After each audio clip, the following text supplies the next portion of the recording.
Adding an iTunes gift card to an Apple Wallet is very easy to do. Today I'm going to show you how to do it.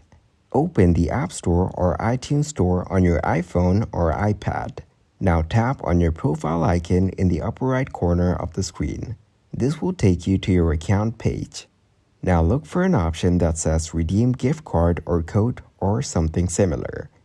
This is usually located near the top of your account page. You'll be prompted to enter the code on the back of your iTunes gift card. Then use your device's camera to scan the code or enter it manually. Now, confirm the code, and the iTunes gift card value will be added to your Apple ID balance. You can check your Apple ID balance by going to your account settings. After redeeming the iTunes gift card, you can use the balance for purchases within Apple's ecosystem, including the App Store, iTunes Store, Apple Books, and subscriptions.